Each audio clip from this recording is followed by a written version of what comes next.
Ready to go. Okay. Good morning, everybody, and welcome back. Today we're working on this little Poulan Pro 16-inch chainsaw. Now, I've tuned this thing to death, and it almost runs. And we rebuilt the carburetor, put new gaskets in it, and I just can't for the life of me get it tuned just right. So I decided to just give up on it. And what we're going to do is what all the talking heads say don't do. We're going to use a little cheap Amazon aftermarket carburetor and get this thing running. So let's get started.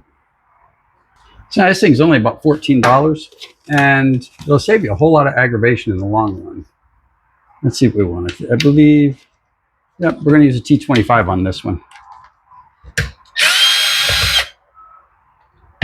Every time I hear somebody say, don't use the aftermarket carburetors, they'll ruin your machine, it's just not true. The truth of it is they're afraid they won't look cool in front of their buddies if they say that these little Amazon carburetors work just fine. Because they really do. I've done this more than once, and they always work fine.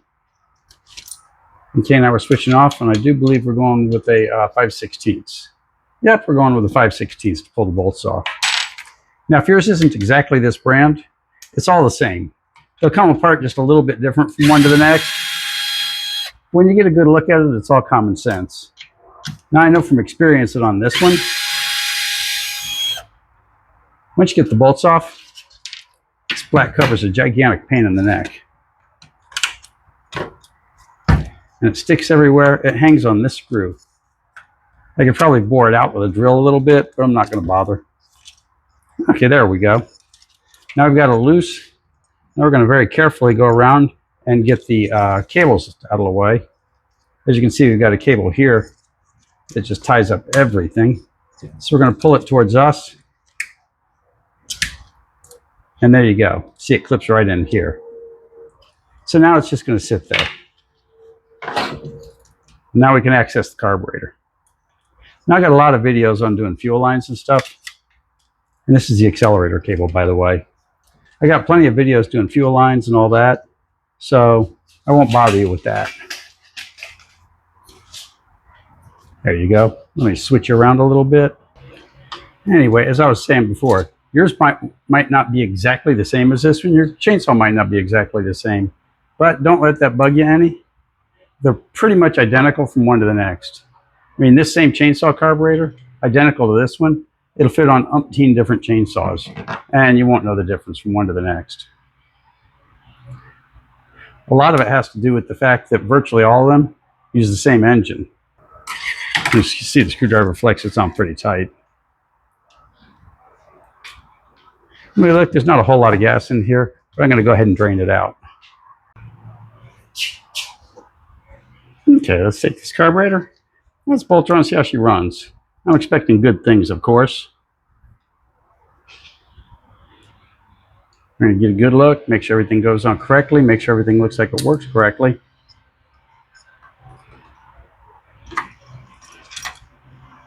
Our gasket's still in place, and it all looks good.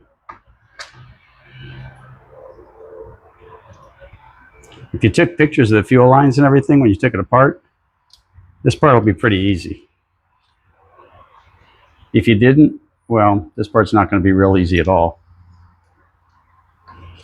Let's get our throttle back in place. And again, this is a take lots of pictures thing.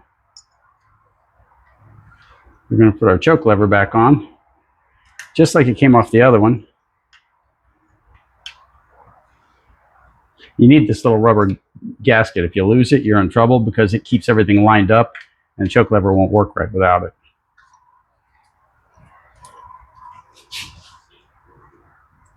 Let's duck that under there. There we go.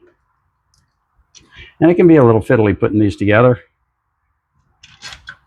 Don't let that bug you at all. Now you can see we've got our choke lever sort of swinging in the wind here. So we're going to get it back in the case, same way it came apart. We're pulling on the throttle cable.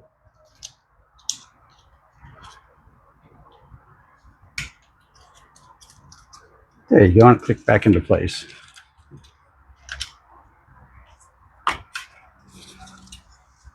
And I can't really test anything until we get the cover back on.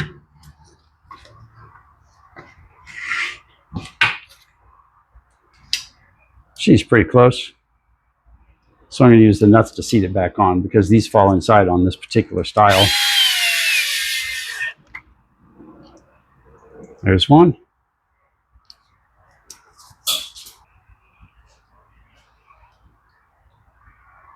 And here's the other.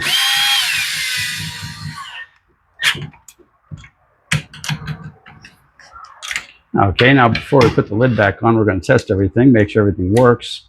Pull the choke, pull the trigger. Trigger feels good. You can see the choke is releasing automatically. That looks good. So we're pretty happy with it. So the next thing we're going to do before we finish, before we put everything, rest of it back together, is make sure that it's priming gas.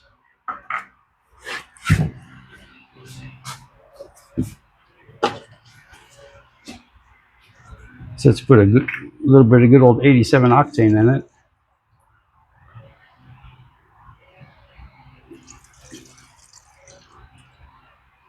There you go. That's about a third of the tank. It's about a third of the way up the body, so that should do it. So now you can see the primer bulb is low.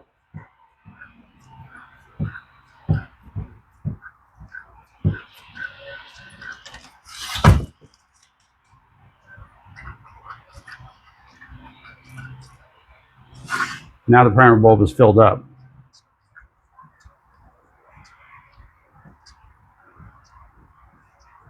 So that looks promising. So let's put her on the floor and try to start her. Pull the choke out. Oh, you know what we did? I took the switch off when I was working on it, and it fell inside the case. Okay, that's ready. Pull choke, and is the power on? Power's on.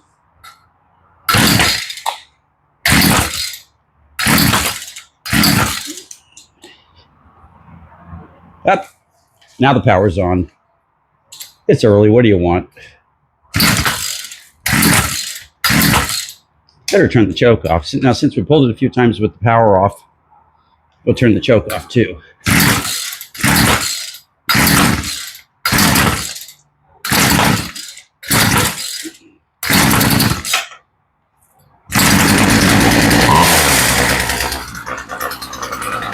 There you go.